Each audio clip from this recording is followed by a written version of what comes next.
Hey everybody, Dr. Ada Wells here, and I'm joining you from ProBalance in Alameda, California. And today we're going to do a workout that combines a couple of great tools. We're going to utilize the UltraFit Circle, which you might have used before, and we're also going to use the OOV.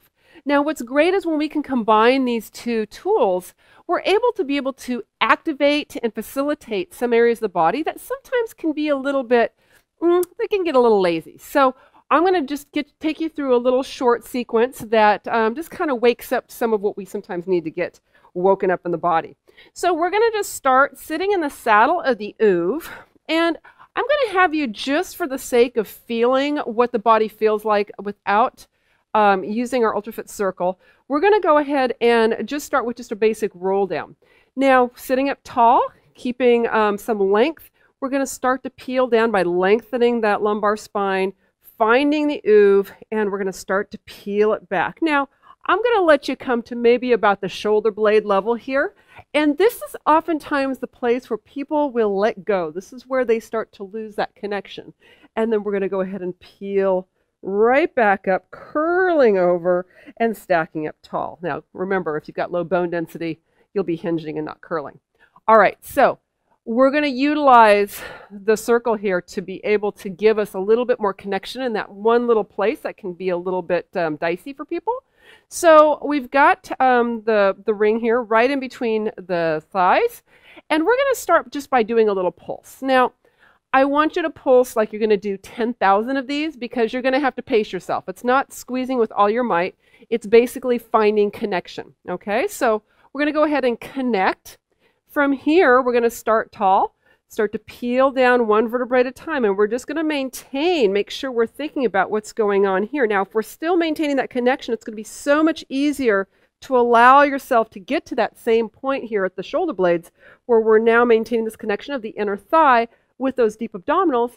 And from here, we can go ahead, continuing to create the pressure there, peel up, and then stack up tall. Okay, so it's just a nice way to just make sure that it's like, yeah, you got it. You've got that, that connection, and going all the way back up. Now, once you can get to, I started with just the shoulder blades because that's oftentimes where people start to lose it, but you can continue to kind of bring it back and see what happens if they can get themselves back further.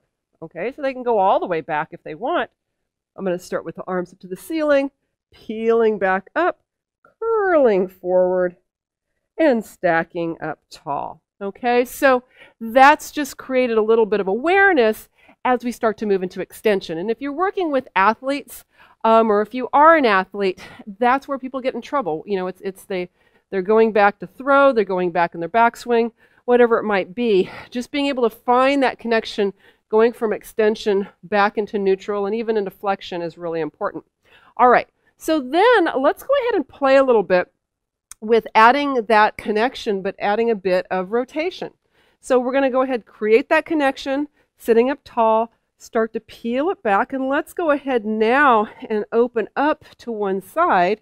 Take your breath here, exhale, go ahead and take it back up into our neutral position.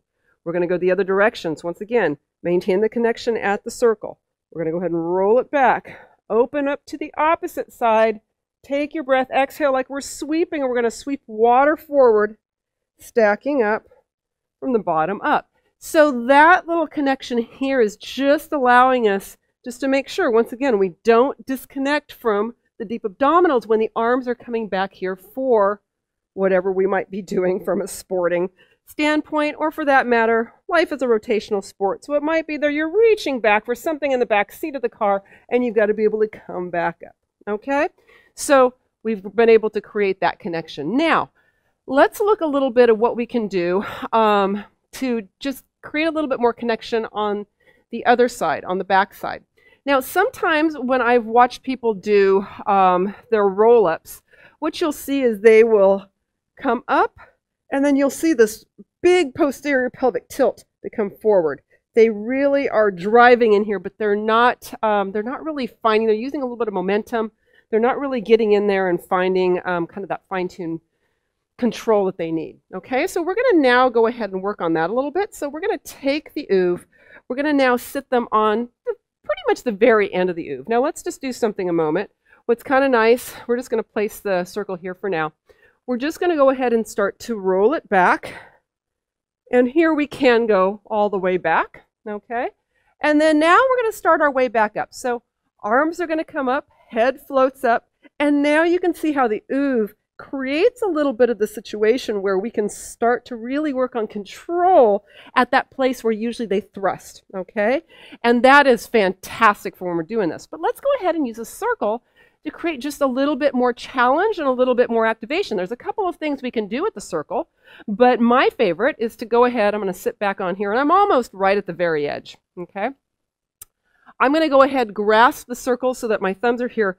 I'm going to pull that apart. So as I'm pulling apart, I'm going to go ahead and I'm going to start to peel down one vertebrae at a time. So I'm having to utilize kind of both sides of my body here.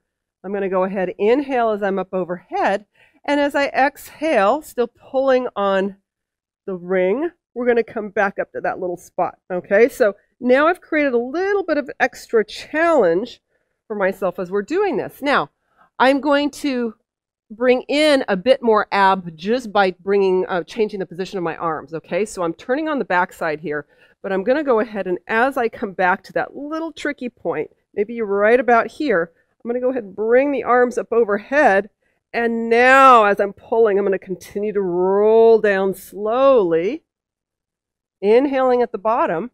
Exhale, we'll keep the arms up overhead, and peel up from there. And oh, that's the place. And so I might have to just move in and out of that little spot just to see if we can turn that on. So that oftentimes, like I said, it allows you to get a little bit of mobility in a place that sometimes gets stuck. And so then they can kind of bypass that and get into that spot so they don't go right into that pelvic tilt so soon. So it's really a nice way just to get just a bit more activation there. So now let's actually play a little bit more with some other nice features of our circles. So I love taking things to be able to combine a little bit of upper and lower body. So we can actually do almost a little climb a tree type of movement. Let's go ahead and we're going to take one of your feet, place it at the ball of your foot, and we're just going to roll it on back. Now, what's tricky here is that, there's a bit of balance that has to occur. You can see me shaking here. And I love it anytime you can add some level of range of motion, including some balance. It's kind of like you're telling your body, like, hey, here's how you can integrate this new motion with kind of the rest of your body. It's no longer in isolation. So we can just do a little kind of knee flexion and extension. We can point the toe, flex the foot.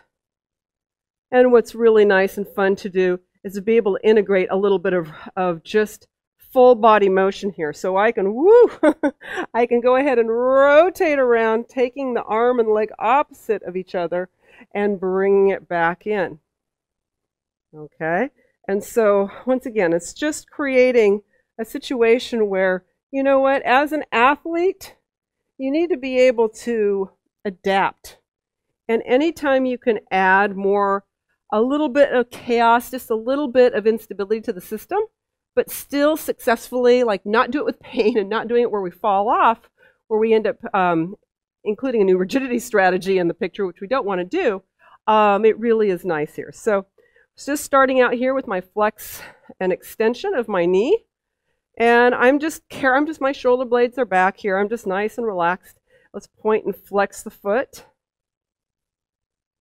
And what's great is this combination also allows you to see where you have your imbalances. So you may notice when I do this side, I might not be quite as unsteady, all right? So now we're going to go ahead and we're going to open to both sides. See, I'm just a bit more steady here on this side.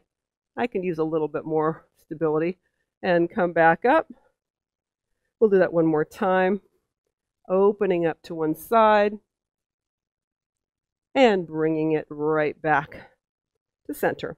And we can come all the way back in. So that's a really nice place that you can start to, once again, kind of integrate the lower body just with the upper body and being able to move around. Now, I love using this also for just really just connecting, being able to get some of the obliques really working. So I'm going to now place the ring so it's on the or so that's on the outside of the thighs. We're going to go ahead and roll down just like we did earlier when we had the ring between the knees and we opened up. So we're going to do the same thing. We just have it the opposite direction. All right, and we're going to go ahead and sweep on up, peeling up, and roll it back. And so it's nice. Some people actually need more of this type of work. Some people do better with the other, but it's nice to be able, once again, to get the body to have the opportunity to do both versions of it. And we'll do one more, sweeping it back and bringing it all the way back up. All right, so now let's go ahead and we're going to roll it back, arms up overhead. If you want, you can place your hands behind your head. I'm going to take one arm, I'm going to rotate over to the opposite side, and we're going to go ahead and just roll on up and roll back. I'm going to take this arm back behind, take a breath, and exhale. Arm is going to come back up, and I'm peeling forward just a little bit. So once again, taking that idea of working from an extended position of the spine, taking it through with control to a little bit of a flexion, and because we're dealing with some rotational sport athletes, being able to work within the oblique system. Okay, and we're going to come back around. Taking a little break there. Exhale, let's roll it back. We can bring the arms back behind the head. Take the other arm up to the ceiling. Let's go ahead and cross that one over. Coming up and just allowing yourself just to roll back. Arm can come back if you want. And then drawing it up and back. And I'm going to make sure that as I'm doing this, keeping that little pressure against the outside of the legs here, just to help give a little bit more connection. This is a little bit weaker diagonal for me, so I'm feeling a bit more movement, feeling a bit more action, but that's, once again, that's the great thing about this, is we can work on both of those. Okay, last thing, let's go ahead and take this up to standing, because, you know, everything ultimately needs to be upright again, because that's typically where we're doing our work. So let's go ahead and take one foot. So we're standing, so the middle toe is right at the groove, and we're standing right at the top of the oeuvre, and just find the place where you can get a little bit of just feeling balanced, okay? And sometimes I'll have people do a couple step-ups where they're stepping up and down and just making sure that, yes, they feel good here, okay? So if you're feeling pretty good with this, let's go ahead. We're going to take your ring this time. I'm just going to have you karate chop that ring for right now. And we're going to just go down into a little bit more of a squat, okay? So I've got my leg is free, but it's just sitting here, and I'm just creating a little connection. So from here, I'm going to go ahead and just take the ring over to one side as far as I can go, and just create that. Once again, there's just this little connection here, and bringing it back to center. Okay, and so once again, for those people that, whoops, jumping off here, for those people who have that tendency where they want to just kind of come back, like in their golf swing, they want to just kind of come back, I'm creating this sense of, hey, wait, you've got to stay connected. Okay, so we'll do the other side here. I'm going to stand on the big toe, or on the middle toe, in the groove, right at the big end of the oeuvre. Little squeeze here. Find a little bit of just that partial squat. I'm just, like I said, in kind of an address position, and I'm going to go ahead and just move it over to one side and back to center. All right, so the thing to keep in mind is that with rotational sports, a lot of times they're not totally symmetrical, okay? A golf swing is not a symmetrical sport. You are moving all the way into rotation in one direction and rotation in the other direction, but there are different things that are happening. And so it's really important to make sure that you create some level of symmetry by just doing the same thing on both sides. So in this case, it might have been, yeah, I'm working more like a left-handed golfer there, because that's maybe the initiation of the swing there. You know, going through the finish, it's going to look different. So you would actually work with them on both sides. But anyways, I just wanted to show you just that quick little kind of few things that you can do with your rotational athletes using both the ring, the UltraFit Circle, and the oeuvre, because they really are a fantastic pair. And I hope you enjoyed this balanced body video, and I look forward to seeing you guys in future videos.